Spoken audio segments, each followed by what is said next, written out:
Hello everyone, this is a live stream, Supply Chain Analytics, Week 3, and tonight we'll do logistics. We did inventory last week, and we're doing logistics this week.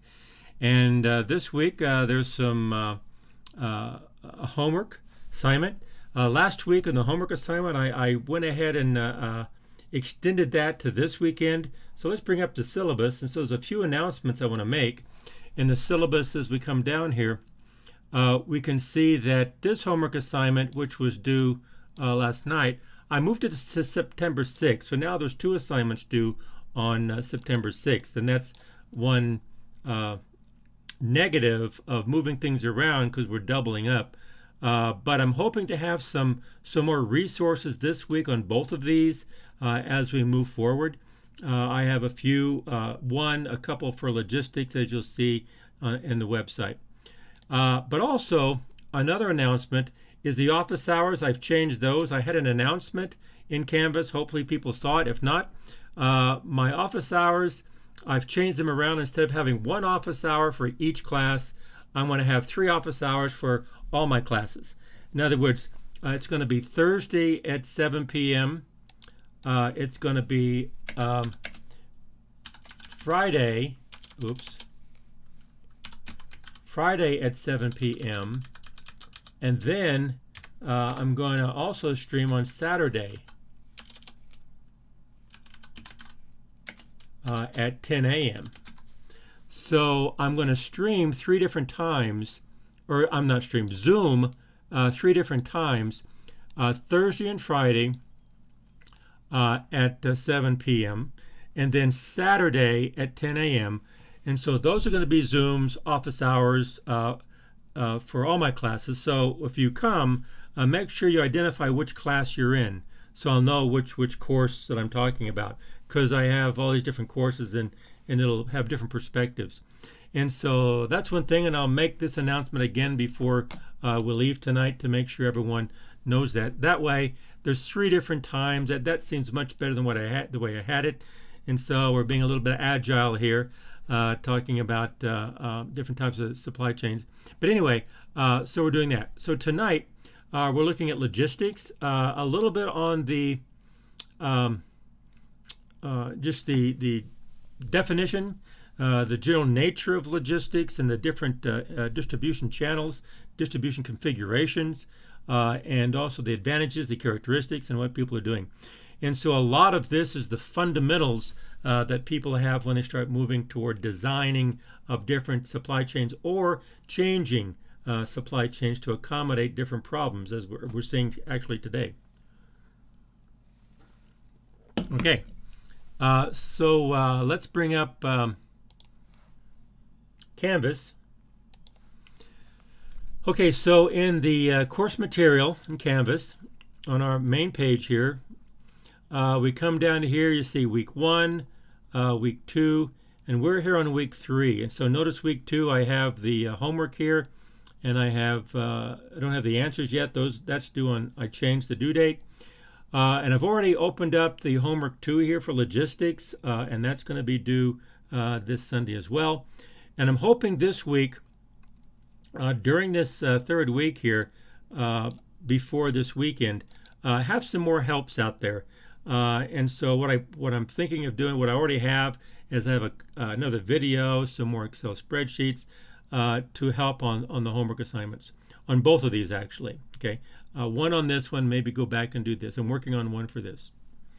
But on the office hours, you can come and ask questions, and I can start answering your questions during office hours on Thursday night, Friday night at 7, and then Saturday morning at 10. Okay, and these are the links of the Zooms. So all these links will take you there. So there's links all the way through. All these links are the same links to the same Zoom to make sure that you don't miss them. Okay, and the one up here is the right link too. Okay, for the lecture today, if you go to the website, mdharper.com, and the supply chain management down here, here's a 2020. Here's and notice on the logistics here, here's a video on transportation. That video will be useful, and there's an Excel file too on how to do it. The video will be useful on some of the problems, And then other of the problems in the homework, this homework assignment we're looking at, a few of the problems are going to be maybe an expansion of, see, I have LP Transportation Part 2, and there's a Part 3, and so there may be other expansions for the transportation. Transportation is the transportation part of logistics. There's design part and there's transportation part. Okay. So let's pull down the actual Word file, the lecture here. This has the definitions here, so let's open this up, and there we go. Enable editing. Let's enlarge this thing. Okay, and so let's just go through this to give a good beginning start of definitions of logistics. Okay, here we have a 5-stage supply chain: supplier, manufacturer, shipper, retailer, customer, flow of information, flow of material downstream. So in the logistics, the definition of a logistic, what logistics means in simple terms is movement of things.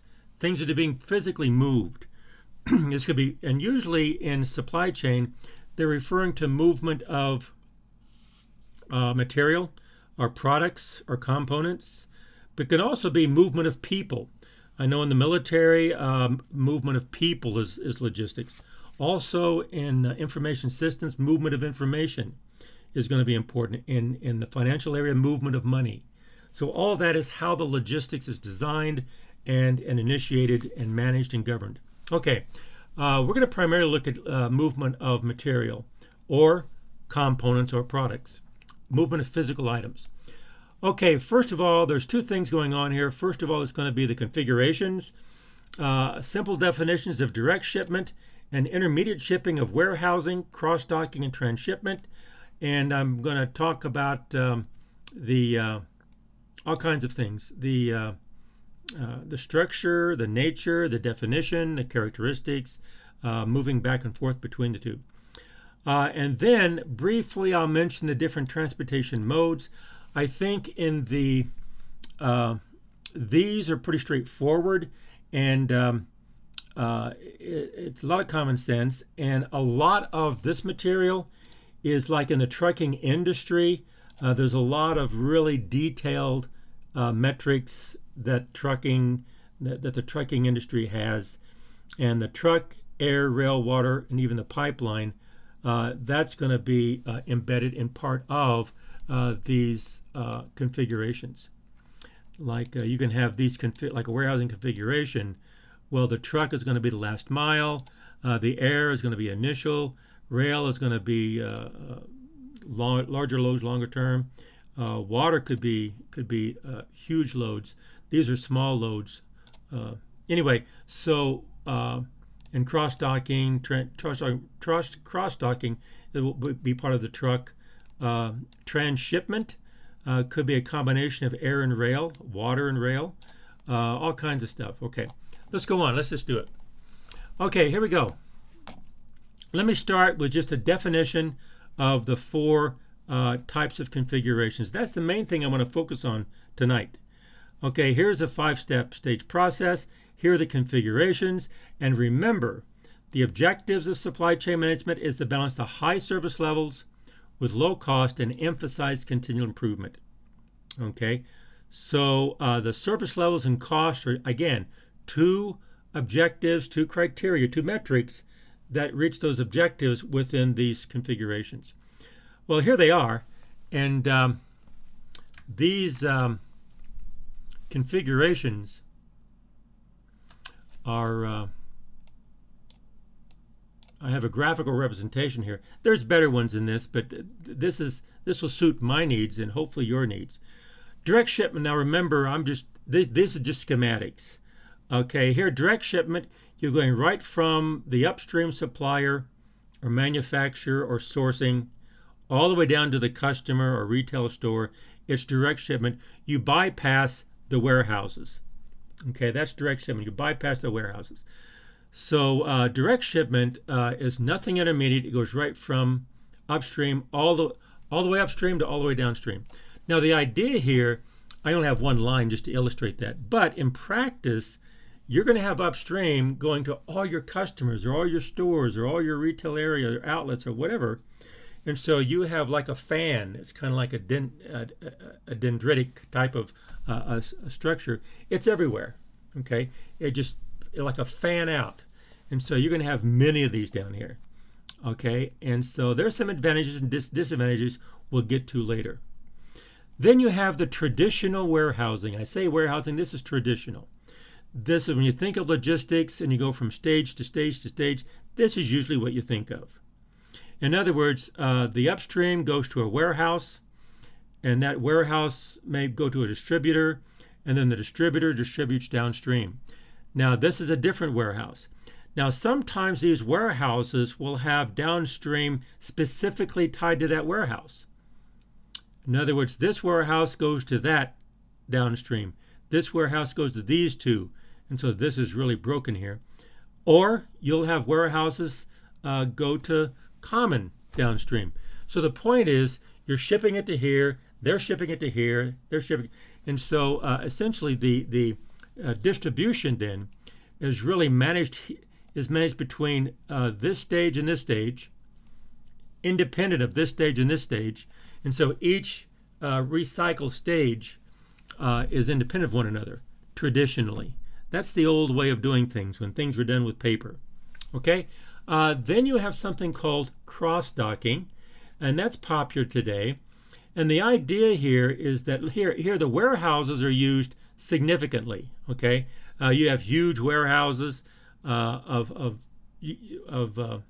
inventory, and then the demand is met out of that inventory, out of the warehouse that's distributed. But in cross-docking, you do have warehouses, but you have little to no inventory. The warehouses are used as cross-docking stations. In other words, you're going to have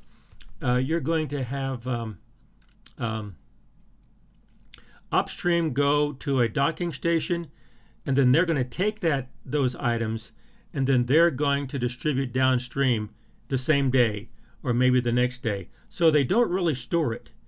And so it comes to the docking station. They take it off of one. They put it on. They take it off one inbound shipment, and then they put it on outbound, and then they go to outbound. So all this is a docking station that distributes it downstream. And finally, we have transshipment. Now, this version of transshipment in this diagram talks about the traditional warehousing, but these warehouses communicate with one another. Now, the whole idea of transshipment is if you're going upstream to downstream, you don't go directly downstream. You don't have to go directly downstream through a warehouse. It's not one way. It's not like a one-way path. You can go down here, but then if this warehouse is satisfying this downstream, but it doesn't have inventory, then it can get inventory from this warehouse. It goes lateral, and then it goes downstream. The same idea, same concept as you go to buy a tire. So you won't have these tires here, but we have them over here in the next county, and we can have them here in a couple of hours. Okay, fine. And then that's transshipment basically. And so it goes downstream, but then instead of going downstream, it goes lateral at the same stage. Okay, so that's the idea. Now, there are some concepts here that are important. First of all, centralized versus decentralized facilities. Now, centralized has a number of things that we're looking at here. One is, let's just say information. Let's start with information. Well, all the information of the demand, lot sizing, distribution, on the left-hand side here, that is centralized upstream. In other words, the supplier, I'll just call it supplier or manufacturer. The upstream stage makes all the decisions and ships it downstream. Here, the upstream stage makes all the decisions and ships it downstream. The docking stations make no decisions. They are told what to do from the upstream stages. Okay. Now, the decentralized, this is centralized, upstream centralized. Now, the decentralized is warehousing and transshipment.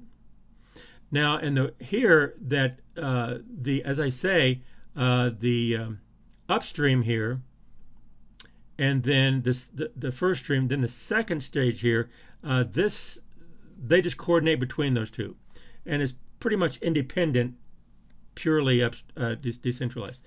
But then this second stage here can either just design downstage and manage downstage and make decisions for downstage, or they can coordinate, but still they're doing downstage.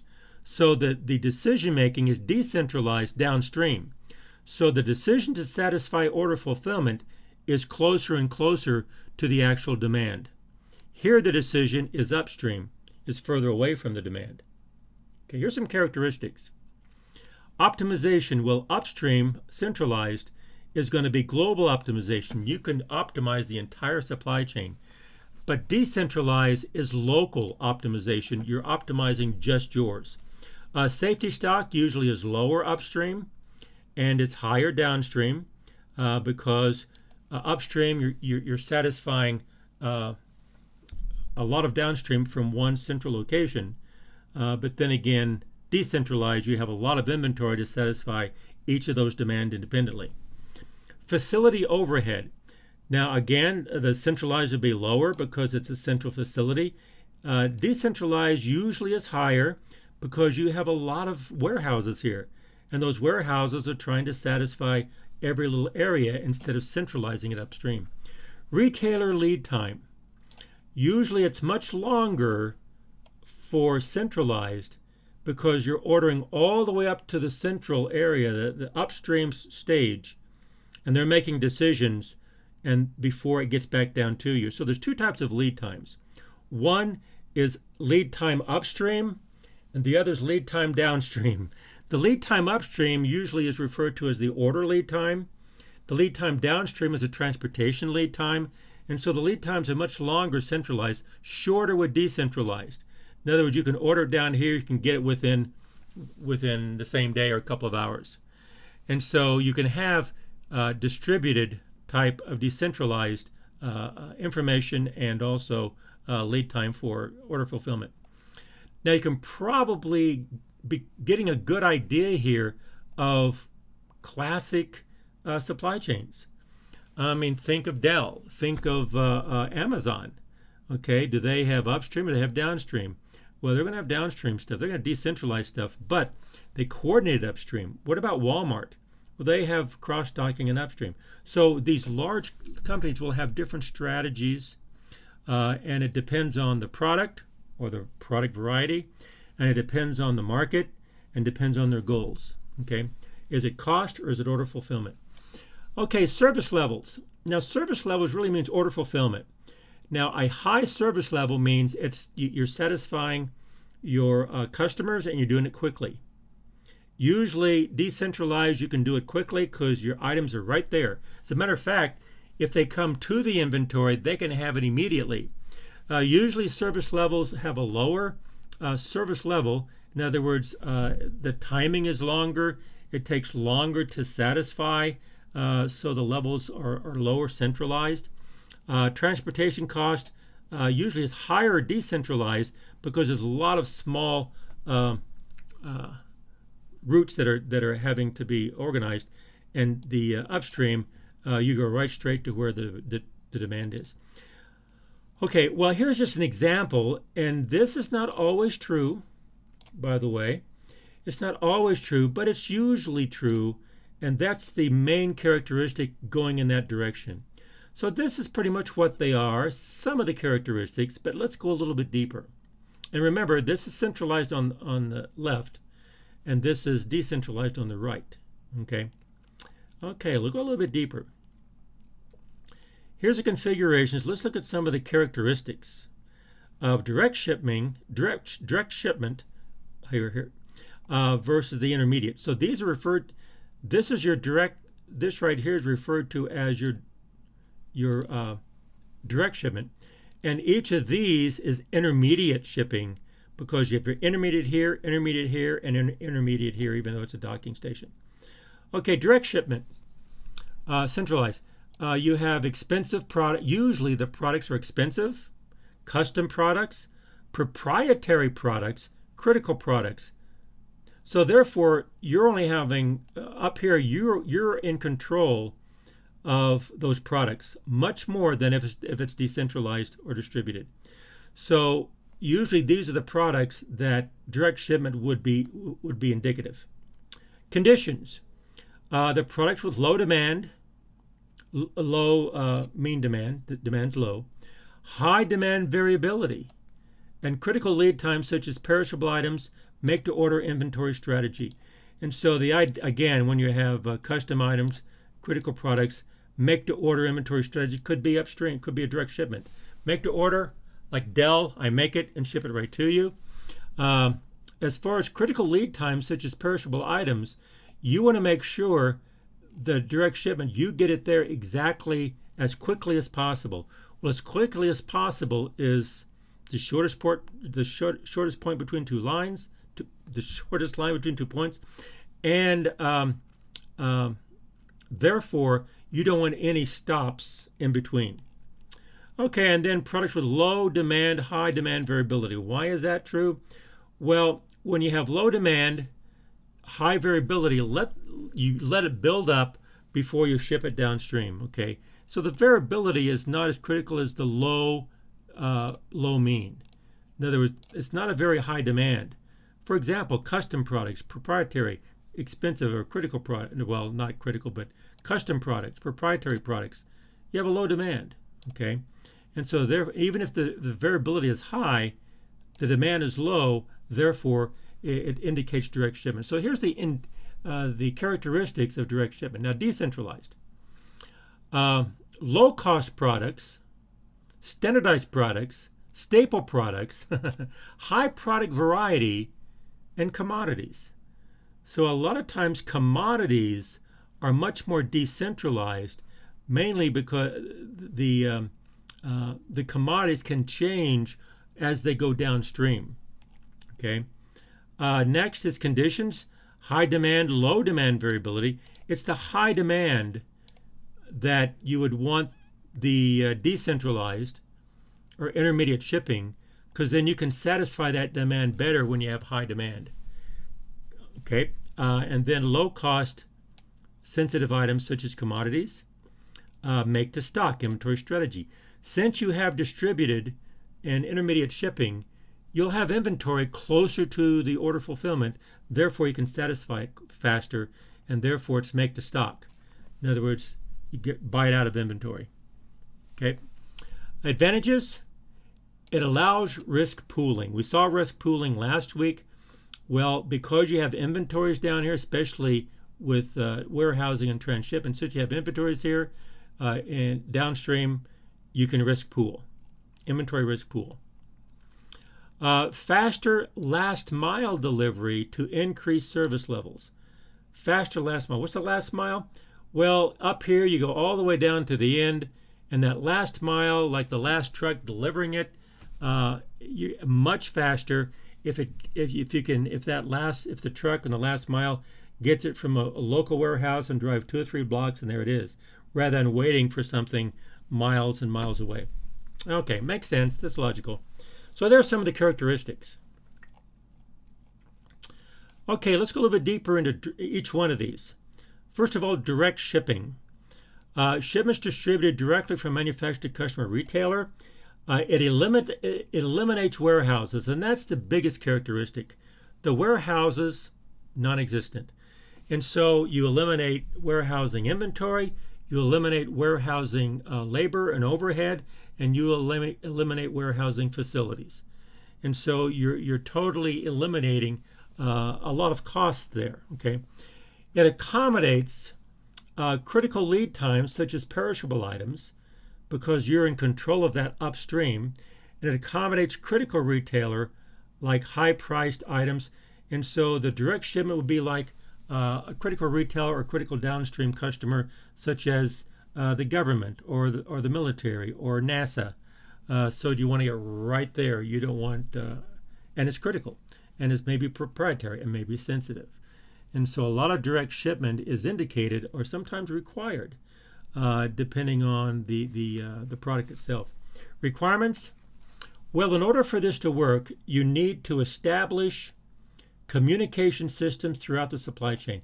You have to have good communications from the demand at the end of the supply chain to the supplier at the top of the supply chain.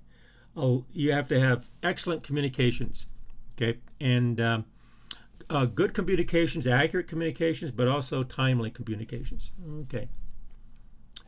Next is warehousing, traditional warehousing.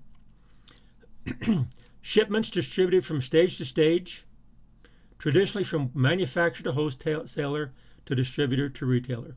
For example, inventory stored at a warehouse to satisfy retailer demand. So notice here I have manufacturer to wholesaler to distributor to retailer. So I have 4 of these here. So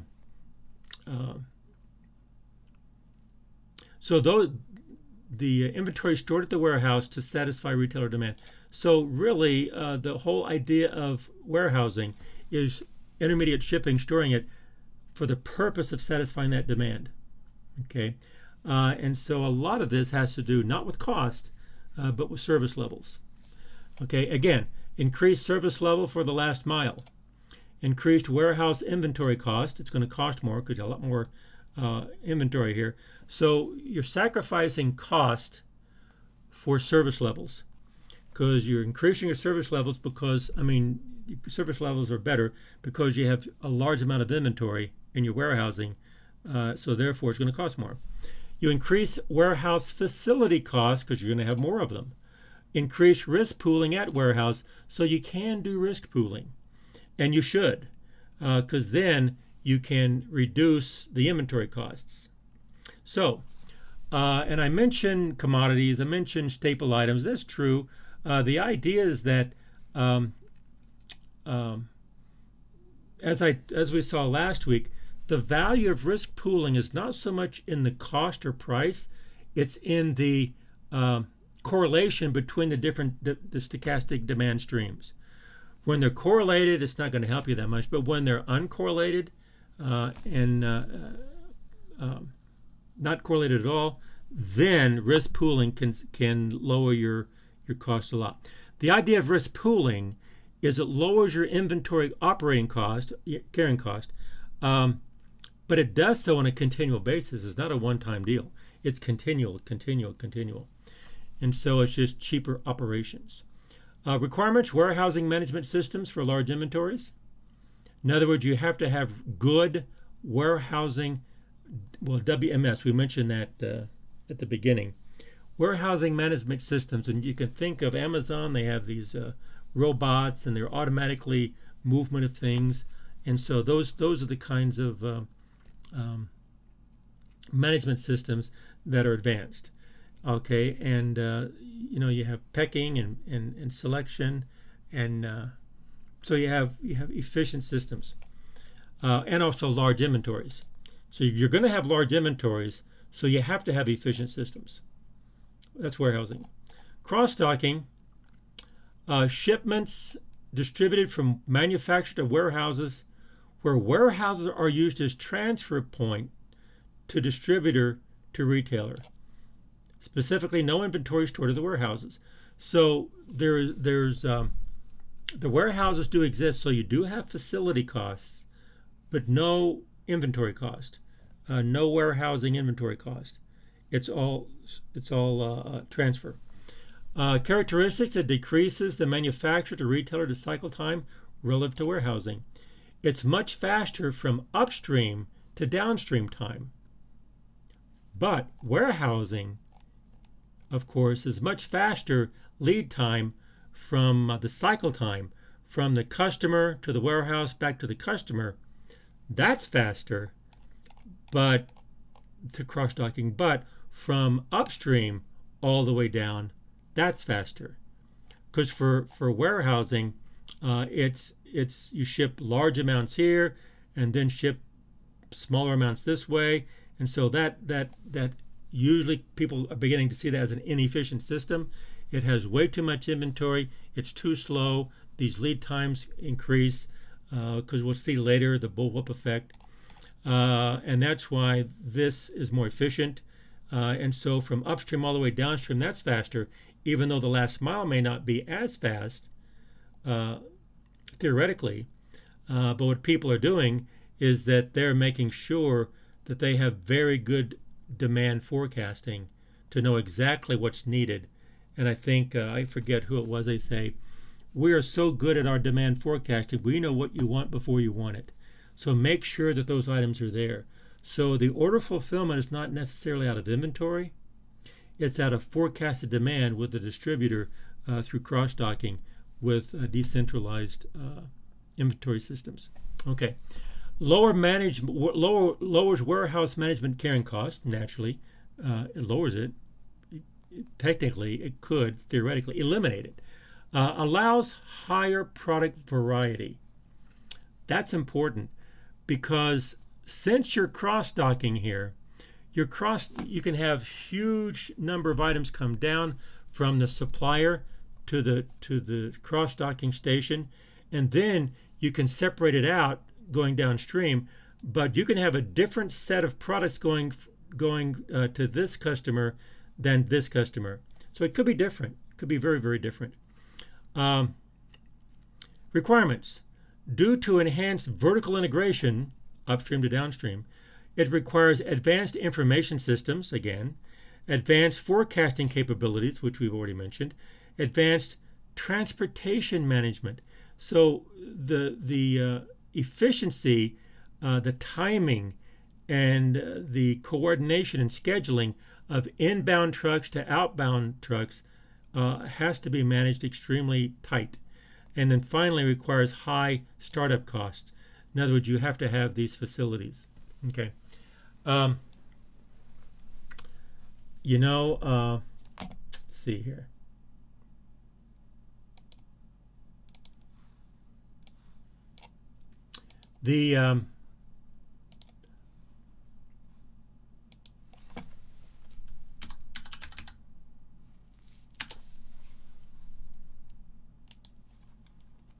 As an example here,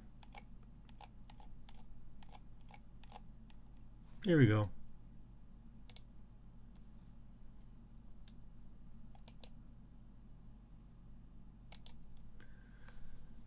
I somehow lost this file. I was looking for the file, I couldn't find it.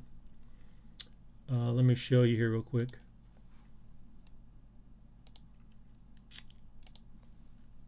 I was looking for it. Here's an example of a cross-docking station. You see the inbound over here, the inbound, and then these forklifts are taking it off, and then they're moving it all around, and this is going to be the outbound.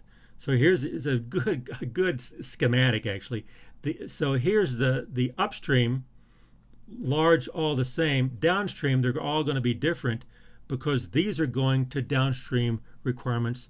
So these are large lot sizes, and these are smaller lot sizes. The large lot sizes are satisfying the smaller lot sizes through the downstream outbound trucks. So here's an example of a cross dock.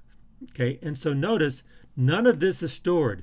This day, 1, 2 days, sometimes 1 or 2 days, but all of these, all this inbound inventory and products are all going to be over here, and they're gone. So there's no inventory here. It's all transfer. It's all that's the idea behind the cross-docking. Okay. I had a bunch of graphics and I somehow lost them. It's annoying. I don't know what happened. It went away. Okay, anyway, that's cross-docking. And the warehousing, it's traditional. Direct shipment is direct shipment. Okay, and there's a lot of them. Okay, the last one is transshipment. Now, transshipment's interesting. Some people say this is just another warehousing, traditional warehousing. But I'm going to talk about it differently because it's becoming more important because there are some advantages. If warehouses, well, technically, it's the same stage are communicating. Instead of vertical, it's horizontal at different stages. Like retailers can communicate, distributors can communicate, warehouses can communicate, can communicate, that type of thing.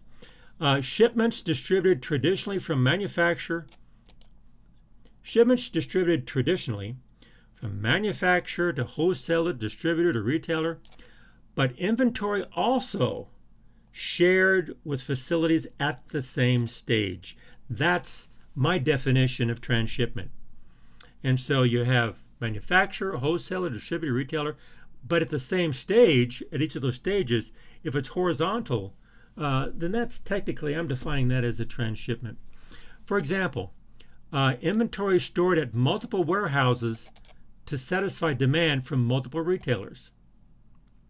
So what are the characteristics of doing this? One, increased virtual inventory. Now that, actually there's more to it than that, but let's start with that. Increased virtual inventory.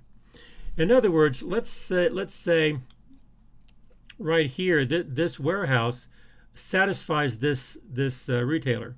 Now this retailer asks for something, a product they don't have.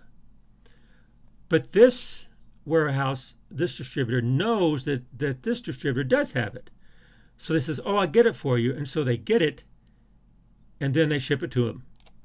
So this stage can represent a much broader product variety downstream. We can get that for you. We can get that for you. They don't have it, but someone else has it. But they can also have a virtual inventory, not a physical inventory, but virtual, because they can have the items coming from someplace else. There's a principle here that I like to mention. Anytime you can satisfy demand with inventory that you do not carry, it's going to be efficient, as long as the lead time and order fulfillment is quick. Okay, so what's in it for your partner? Well, they are going to do the same thing with inventory that you have that they don't have. And so transshipment says, okay, what virtual inventory do we want? Who's going to be the owner or the manager of what types of products within this product variety? So you have a product variety, and you say, okay, this one is in this warehouse, this is this, and then they're going to have transshipment. So each one has a smaller inventory, smaller facilities, but they have a virtually large inventory that they can satisfy downstream. Now that only works when the lead time is long enough to get the transshipment. If a short lead time is required, transshipment is hard to do. Okay. Not only, but there's more. But wait, there's more. Not only is the inventory, but sometimes in some products they'll say, well, what type of inventory do I need? Oh, then you have consulting services. And in the consulting services, sometimes you'll say, I'm not really sure, let me check on it. They'll check, so they might have an expertise on certain products, but another stage, another facility at the same stage may have expertise on different products. So not only you have virtual inventory, you have virtual expertise. And so you have consulting capabilities. And so sometimes people will go back to their office, check on it, and then come back and say, we can do this and this and this. Well, why? Because they've checked virtually with the information or expertise at another facility at the same stage level. Okay. Now, increased risk pooling, that's inventory and expertise. There's other things too. Information, demand. You know what their demand is going to be. You know what the information is going to be. Sometimes you don't even know their customers. And so if these are the same company, no problem. But what if they're different companies? Okay. We'll get at relationships next week. Okay, then risk pooling by the same stage, same idea. Okay, requirements. Due to horizontal integration of inventory between stage facilities, it requires specialized communication capabilities. What I mean by specialized is communication not upstream and downstream in your supply chain, but specialized in communication with other supply chains. So you have to communicate with other supply chains effectively, efficiently, and it has to be a two-way street. Okay, it can't just be one way. It has to be two ways, and that's very specialized. And so you need some coordination and relationship management We'll look at that next week. And then require specialized transportation capabilities. Okay, and if you're going to be transshipment, it's going to have to be quick, it has to be efficient, and sometimes that's costly. And so you have to share costs. And there's some downsides to this too, and that is when you start doing transshipment here, a lot of questions arise. Okay, let's call this one up here A. Whoops. Let me hit the right number. A, and let's call this one B. And so the question is, if A satisfies B more than B satisfies A, then all of a sudden A is losing money. And B is gaining from this relationship, and A is losing from this relationship. So the problem there is the coordination, communication coordination becomes extremely important. And so you have to have some kind of governance and some kind of protocol in that relationship. Okay? And there's where in supply chain you come up with something called alliances, not just partnerships, but alliances. And again, we'll look at that next week. Okay, finally, to summarize the summary and analysis here. Here's some key characteristics of warehousing. Allows inventory risk pooling the most. Cross-docking, I guess the main characteristic is no warehouse holding costs at all. There's no holding costs because there's no inventory with cross-docking. Direct shipment, there's no warehouses. See, this is holding cost, and this is no warehouses. Okay, and so that not only no inventory cost, holding cost, or carrying cost, but also no facility costs. Transshipment, large customer virtual inventory, expertise, information, demand, that kind of thing. Okay, so these are the main characteristics that I want to emphasize here, and it's a good way to start thinking about it, and that gets your mind in that arena. And then depending on the supply chain, the product, the industry, once you're in that arena, you start there. You start with these keys, okay, keys for each one of those, and then you can start pulling in other types of criteria quite easily.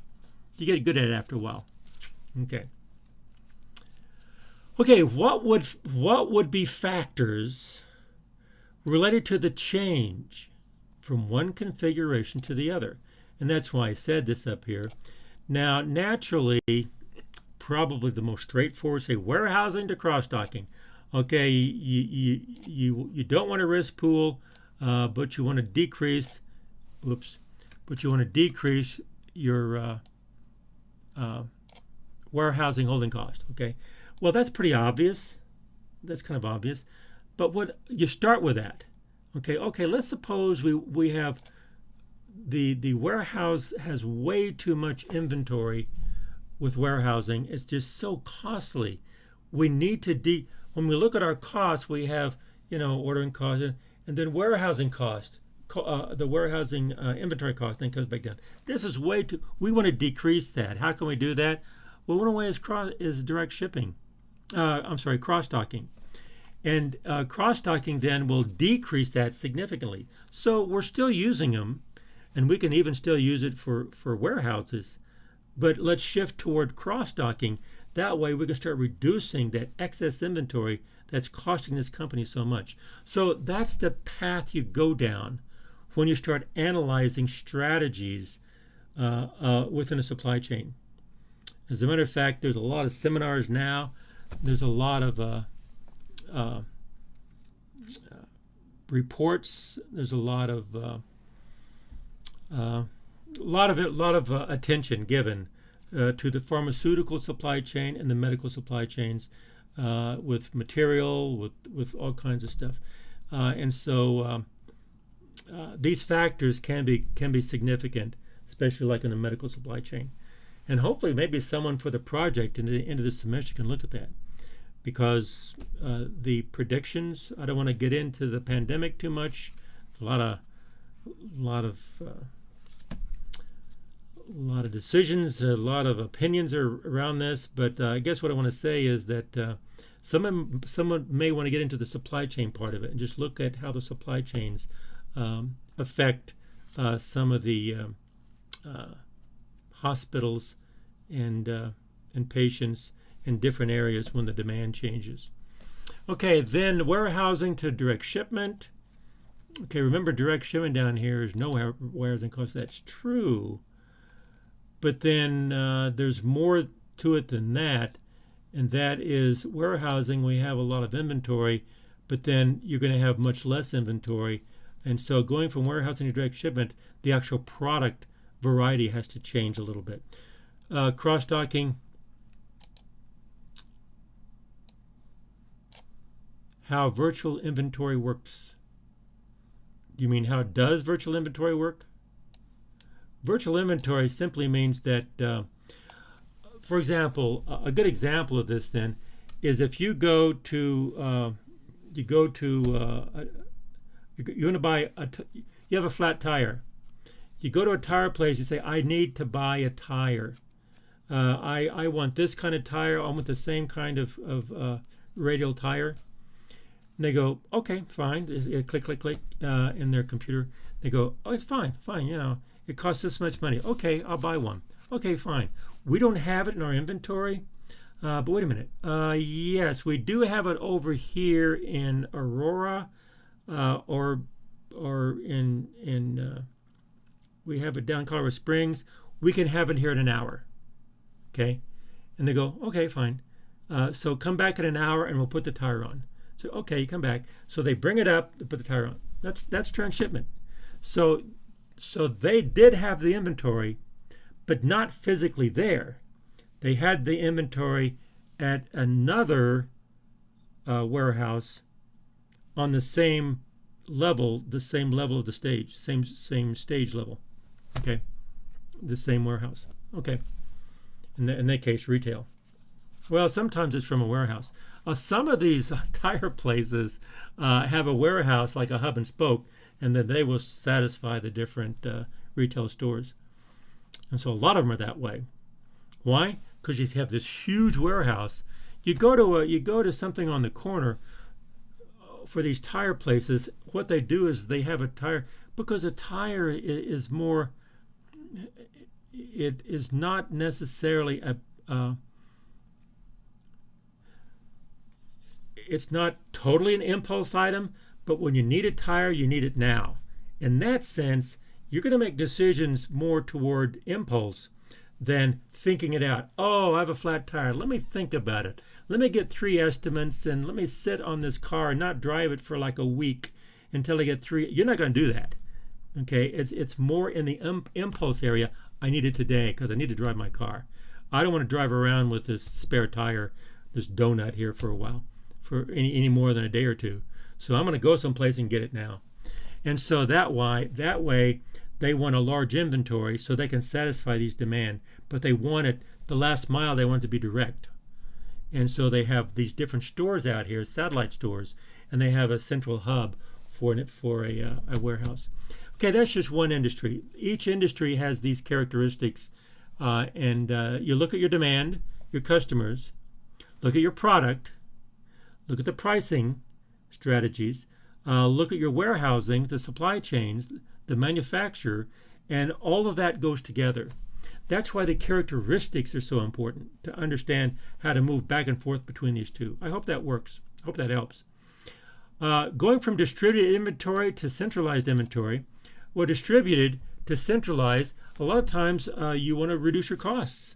Okay, going from distributed to centralized information, well, sometimes that information needs to be centralized in order to optimize or globally optimize your supply chain. You can't optimize it from information coming up from below. You need to centralize it. Okay, and there's a lot of reasons for that. When we get into information, we'll talk about a lot of reasons why, especially for the bullwhip effect and the causes of the bullwhip effect. Okay, and so that's the summary and analysis. Okay, so there's a good introduction and overview of these different configurations. Now, finally, modes of transportation. Now, all I have is a simple table. As I say, in truck, air, rail, and water. I'll just do those 4 modes of transportation. For a truck, and sometimes a truck is referred to as the last mile. Okay, if you fly it in, or let's say the water, you have this barge going from the Asian continent to the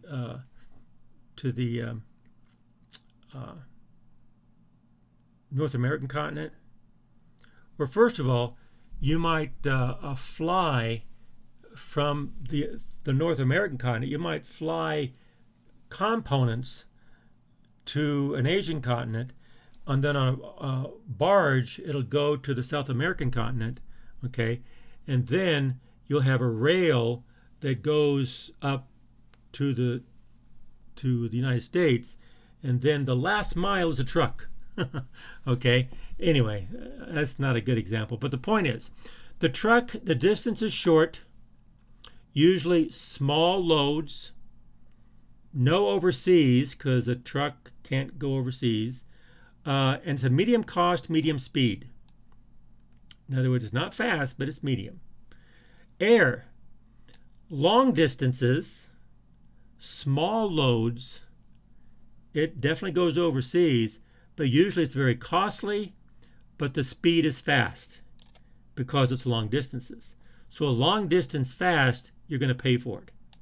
So here, the distance is short, but the speed and cost is reasonable. Here, the distance is long. If you want to go fast, then you take air, but it's costly. For rail, it's long, large sizes of loads, large lot sizes, no overseas, low cost, and very slow speed. So once it's domestic, once it's on land, there's no overseas. Once it's on land, it's long because it can go from the west coast to the east coast, okay? But it'll take forever. The old rail, the old railroad, the old railroad songs that connected the east coast to the west coast, and the silver spike, boom. But the thing of it is that it's slow, but it's very low cost, and it will get there, okay? And you can have large loads. Wait a minute, you can't have that large load on a car. Yes, but you can have many cars, okay? Many cars on the rail. And usually it's a long distance. Now the water, that's also a long distance from continents usually. Large lot sizes, because these containers are huge. They can have multiple containers on huge barges and very large lot sizes going overseas. But in order to do that, it's a very low cost, but it's very, very slow. And in some cases, people, I don't know, I don't have good numbers here, but in some cases, it could be months and before it gets where it's going to go. It may go from New Zealand to Australia to the Philippines to Brazil or to Chile to South America to Alaska, and then come to the Pacific Northwest. And that might take 2 or 3 months or 4 months or 5 months. Anyway, so it's very slow, but it's inexpensive. So the water, rail, because it's very, very slow, sometimes this has to do with very large lot sizes of commodities. Because those commodities are what's referred to as fungible, and they're going to, you just order a bunch because by the time they get here, the use is not going away. Now, the products could change, but the products still require commodity inputs. Those are basic staple. You're still going to need metal. You're still going to need fabric. You're still going to need the basic commodities. Okay, so a lot of times rail and water has to do with the commodities or those type of products. Okay, now this is really all I'm going to talk about here. We can go on and on about these things, which are interesting, but it's more or less, you can Google it and start looking. There's no real fundamentals here. That's each one of these have their own special talking points as you go down each one of these different product lines for the supply chain. Okay, that's really all the material I was going to talk about today. Now, what I want to do, just briefly, is bring the syllabus back up, and that's really the logistics as far as explaining logistics is concerned. Now, a lot of the learning is going to be in the homework, and I posted the homework today. Let me open this homework assignment. If I can find it here. Here it is. In logistics, again, I'm going to have a version A and a version B, just like I did before. Okay, but this time well, the question 1 is for both versions. Okay, then part 2, the version A. Now on these, I'm going to be talking about, like, here's agriculture, commodities, but I'm talking about to be shipped. This one is a cargo ship, so we're talking about water. Okay, and so the idea here is how do you maximize the profit in which commodity did not have its entire amount. In other words, just analyze the optimal shipping plan. And these are the constraints here. Now, in order to do this, you need linear programming. Now, some of you may not know linear programming, and so what I'm going to be doing in the if you go to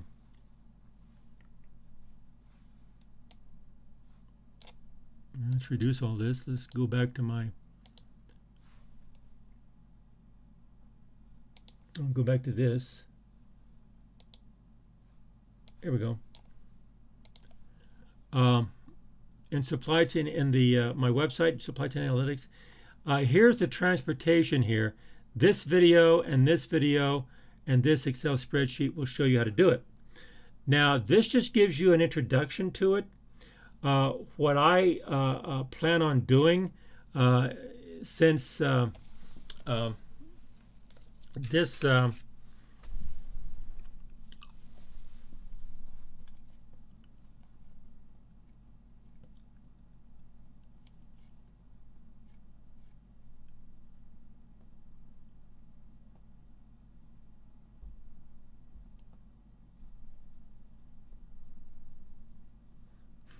Art Can 3, that's great. Thank you for that chat room, that chat post. This is only the transportation. Well, actually, there's 2 of them here. This video and video 4, video 5. This video 5 is an expansion of a transportation. Okay, but what I want to show you here in the homework, again, I think learning, it comes from this homework. And so this one, I'm looking at just one shipment, but there's some requirements in this barge, in the container in the barge. The next one here, I'm looking at shipping. Okay, and that's not it. Here we go.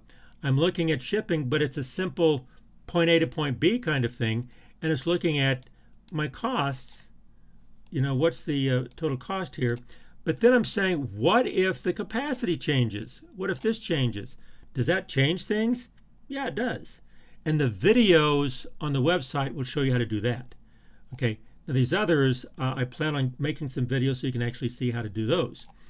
And then finally, the next one down here, this one is saying, well, we're going to have production. We have, notice I have manufacturers to the warehouses, from the warehouses to the retailers, and the retailer demand here. So I have multiple stages. Okay, and I want to show you how to set that up. And when I sat down to do this, I realized that I don't have these prepared for tonight, but I will make a video for you guys so you can actually see some of this stuff and how to work some of these things. And I just want you to see how to work them. Okay, and so what we have here in the lecture tonight is the structure. And what the homework is doing is taking the structure and actually putting numbers to the structure and showing how to actually plan. Okay, I have the bigger picture, and then these are going to be more in the planning within that structure. Okay, and then I think the last ones, yes, not that one. Yes, on this one is interesting. Consider each of these configurations: direct shipment, warehousing, cross-docking, transshipment. Upload one-page report in a PDF file. Make a PDF. It's much easier to handle PDFs. And when you get it and when you save it, just come down to PDF and save it as a PDF. In your report, identify and describe a supply chain and present how one of these approaches would be effectively used and why. In other words, and at the top of the report say logistics configuration for supply chain. So the idea here is that you pick one of these, okay, and you say, okay, I want direct shipment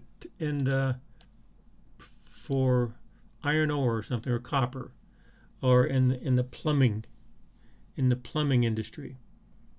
How would that work? And as far as I'm concerned, I'm going to be reading these, but I'm not concerned on how accurate you are. What I'm concerned is you take a good shot at it, because the best way to learn this is not getting it right the first time. It's trying and not stopping. Because there's nobody knows how to do this perfectly across the board. And basically you get used to it as you do it more and more and more. So don't worry about being accurate or being the best in the. Let's say what am I trying to say here? I got to say this right. I got to be careful what I'm saying here. Don't worry about making mistakes.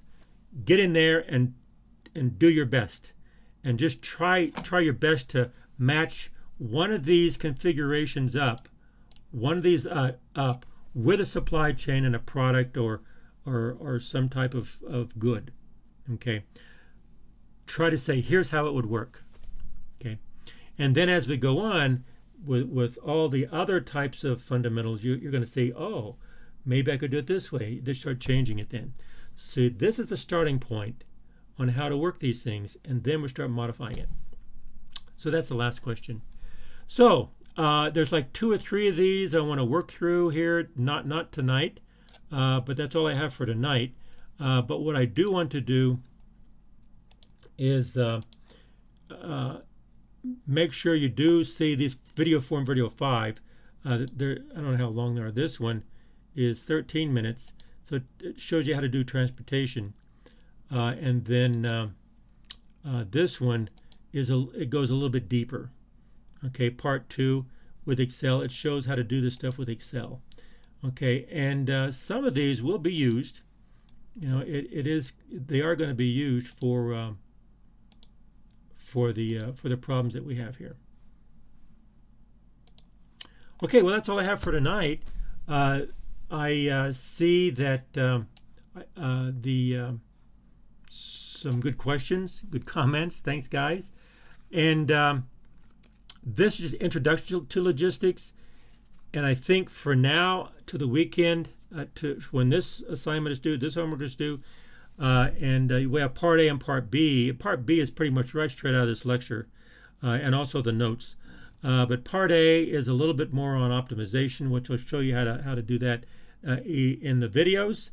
And then I'll probably make a couple more and just post them in Canvas. In other words, if you bring up here's the Canvas down here. Here we are, August 31st. I'm going to have this one posted right here, just like a link, just like this lecture. But then I'll have supplemental lectures here. I'll be posting videos. Okay, I can make a video without streaming. I'll make the video and post it here for you. Okay. And so when I made the homework assignment out, the second homework assignment, I went back and forth. What should I do? What should I do? And I said, I want these people to learn as much as they can while they're here. So it's an analytics, so I'm going to have some analytic problems. Boom, boom, boom, boom, boom. And you'll see how to work them.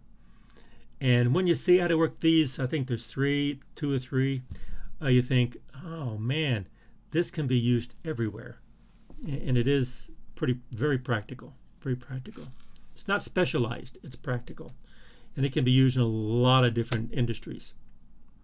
So that's all I have for tonight. And one announcement I want to make is that I'm going to have office hours on Thursday night at 7, Friday night at 7, and Saturday morning at 10 a.m. So those are my office hours. So you can bring questions all 3 nights if you want. That's fine.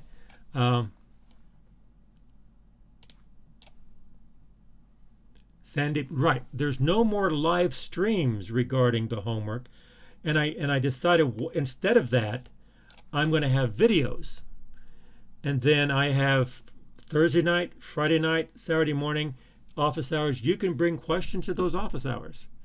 And you can bring specific questions then. But between now and then, I'm going to have some videos out there. There's 2 of them already, and maybe 1 more, maybe 2 more, on how to work some of these problems. And then you can bring questions on Thursday night, Friday night, Saturday morning. And then the homework is due on Sunday. We'll see how this works. Hey, I'm flexible. I hope this is going to work. And I'm hopeful. And work with me. And if you find another way that may be easier and better, I have a lot of courses, so I can't just do anything anytime. But if I can do it, then I probably will, because I want you to learn as much as you can while we're together. So that's all I have for tonight, and I'll